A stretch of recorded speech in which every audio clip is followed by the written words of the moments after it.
Nabi SAW kata Allah membebaskan setiap malam-malam Ramadan. Allah membebaskan hamba-hambanya dari neraka. Setiap malam Ramadan. Besarnya keampunan Allah dalam Ramadan sehingga puasa padanya diampunkan. Qiyam padanya diampunkan. Malah orang yang sudah diazab oleh Allah dalam Ramadan dibebaskan dari Ramadan. Ini adalah kerana Ramadan adalah bulan keampunan. Dan perlu juga kita sebut bahawa kita sekarang berada di separuh terakhir Ramadan. Sepertiga terakhir Ramadan. Walaupun masyhur hadis yang kata sepertiga awalnya rahmat, sepertiga keduanya keampunan, sepertiga akhirnya awalnya rahmat, tengahnya keampunan, akhirnya pembebasan daripada api neraka. Maka jawapannya hadis itu sebenarnya hadis yang sangat lemah. Dhaif jiddan.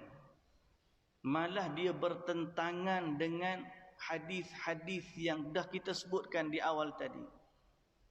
Bahawa Ramadan bukan terakhirnya sahaja pembebasan dari neraka. Ramadan bukan pertengahannya saja keampunan.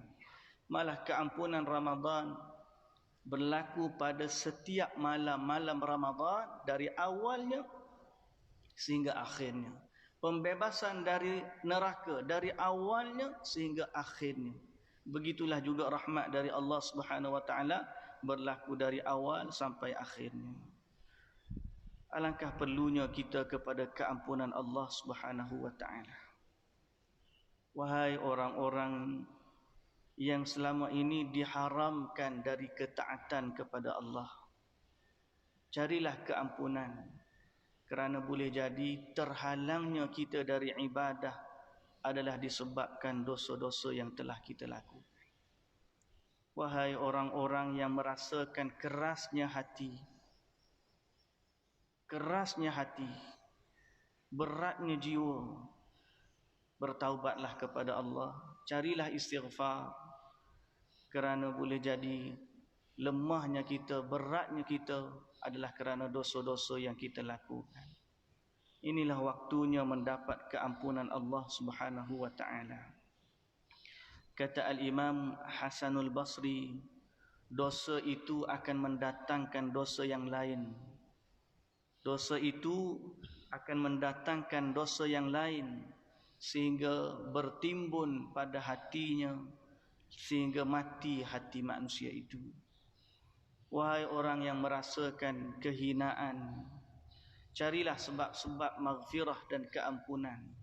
Kerana boleh jadi hinanya kita di pandangan seseorang pada hari ini adalah kerana dosa kita dengan Allah Subhanahu wa taala. Ibnu Mas'ud radhiyallahu anhu berkata, dosa ini ada kesannya pada wajah. Dosa ini memberi kegelapan pada wajah dan memberi kegelitaan pada kubur dan memberi kehinaan pada badan. Dia juga memberi kekurangan pada rezeki dan menyebabkan manusia benci. Sebab itu bertaubatlah kepada Allah Subhanahu wa taala. Wahai orang-orang yang merasakan dosa itu kecil, tak ada apa, ketahuilah Allah Subhanahu wa taala sebut, wa tahsabunahu hayyinan wa huwa indallahi azim. Kamu je rasa dosa itu kecil, tapi sebenarnya setiap dosa adalah besar di sisi Allah Subhanahu wa taala. Jangan tengok jangan tengok apa dosa yang kita lakukan, tapi tengoklah kepada siapa kita buat salah.